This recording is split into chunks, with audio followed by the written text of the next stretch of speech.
Radical. All right, literally a couple minutes to talk about James Harden. I wanted a lot more time to talk about James Harden, but because YouTube gave me the runaround yesterday, that took a lot of my YouTube time from things like this. And it puts me even more behind. Like I really needed that from YouTube to put me even more behind. But I'm just not going to upload anything unless the comment section is open. I'm not going to. So I want to talk about this for a couple minutes. James Harden came out. He was in China. And he came out and said about Daryl Morey, the head of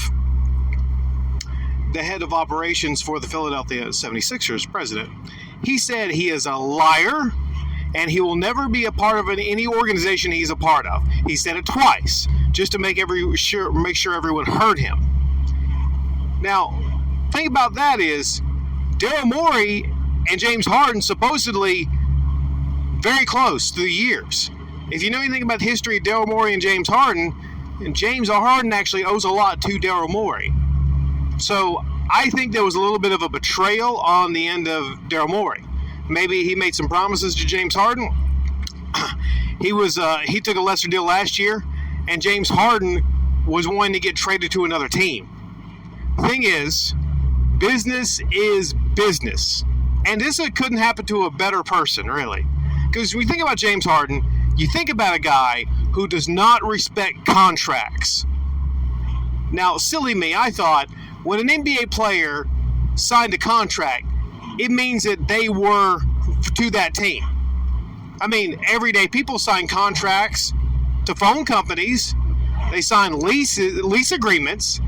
But these little precious fucking stars, Kevin Durant, James Harden, ironically both from the Oklahoma Thunder, people like these people get to seemingly put up a fuss and go. Not only leave their team, but go wherever their little hearts want to take them.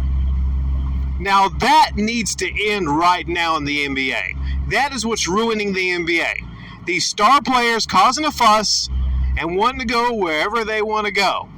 I tell you what's ruining the NBA, it basically means that there's only like a handful of teams, maybe like, the Warriors and then the Lakers and then, Boston. There's only like a handful of teams that these players really, really want to go to. It's either like an established franchise or it's a team maybe with a lot of, potential like the Suns. These players force their way out. We see Damian Lillard, another player, granted, not exactly the same situation as James Harden. Damian Lillard was loyal to the Blazers. But still, I guess a lot of it all started with, LeBron James, but you can't really blame him because, you can't blame him for the everything that's happening currently in player empowerment. I would point it mostly at James Harden. Because, hell, he's not got a different team every damn year. James Harden is that hoe down the road that's got her another man every single week.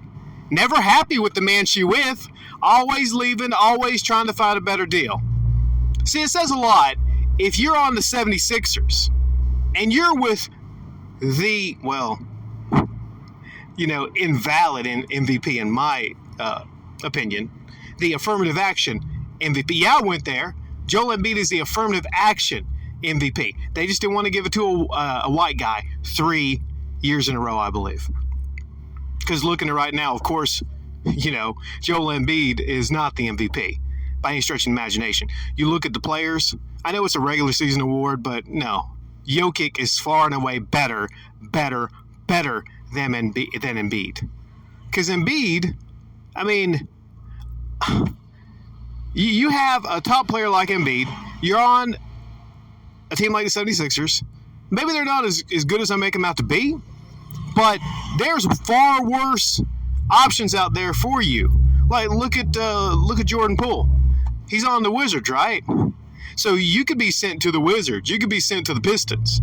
But no, he's on a good established franchise, and he wants to leave. At one point, it was rumored that he wants to go to Houston, so it makes no sense. Maybe he's close to Houston, people in Houston, I don't know. But have a drinking game you be drunk trying to figure out how many different teams James Harden has been on. Let's do it right now, okay? I don't even know if I could do it. First he's on the Thunder, then he's on the Rockets, then he's on the Nets, now he's on the 76ers. Seems like I'm forgetting one. It seems like there's more than 4. But he's in he's on his early, is he going to be 34? Okay. Last thing is, he wanted to get traded to another team, maybe like the Clippers. The Clippers blamed them. They didn't want to put up a lot for James Harden because they knew he wanted to leave, and blame James Harden. Maybe James Harden shouldn't have made it apparent that he wanted to go to the Clippers. So he hurt the actual trade himself by not, making like he wanted to go to different teams. So out of all this, it couldn't happen to a better person. I hope James Harden rots for the year as much as it say making millions and being on a good team is rotting. Okay, they have to hold steady. I don't care if he comes out in a fat suit again. I don't care if he comes out, playing with Ninja Turtles when he's supposed to be playing basketball on the court. I don't care. Bench him, sit him, and bring him for liable for not rendering services. There's a lot more I could talk about how James Harden is in a bad position now. I could talk about a lot, but I don't have the time because of YouTube yesterday. So blame YouTube that I really couldn't go into deep detail on this.